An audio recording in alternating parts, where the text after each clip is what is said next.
Bubuksan na ngayong araw ang taunang Paskuhan sa UST o University of Santo Tomas sa Maynila. Ang tema nito ngayong taon nakatuon sa mga aral na matututunan kay Pope Francis. Live mula sa UST campus sa Espanya, may report si JP Soriano. JP? Jessica, full blast na nga yung taunang 2014 UST Paskuhan Festival dito sa UST grounds. Makikita mo naman yung mga kasama natin mga taga-UST ay enjoy sa pagdalo sa tradisyong ito ng mga taga-UST. At kanina nga, Jessica, ay naganap yung pinakaabangang fireworks display dito sa UST at talaga ng mga inabangan yan at tumagal din ng ilang segundo. Last year, Jessica, walang nga ganyang fireworks display dahil inilaan ng taga-UST yung pondo para doon sa mga biktima ng Bagyong Yolanda. Talaga namang enjoy ang mga taga-UST ngayon. At pero kanina, Jessica, ang dami ring naganap na activities dito. Katulad ngayon, meron nagaganap na concert at yan nga yung binantayan natin buong araw at narito ang report. Pagdiriwang ng pagmamalasakit, tumasino kaisa ni Papa Francisco at simbahan sa Pasko.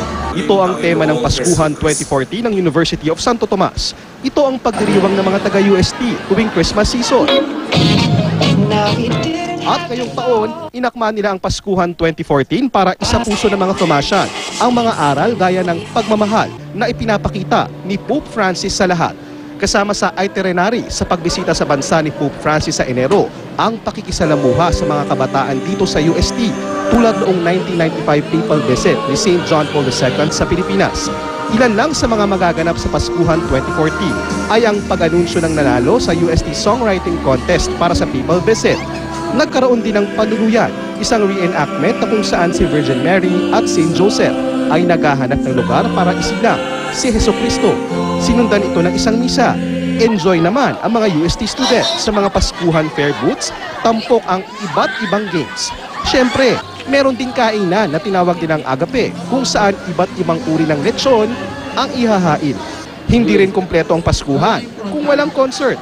Magtatanghal ngayon ang mga bandang Silent Sanctuary, Paraluman, Sponge Cola at sina DJ Calum at Ace.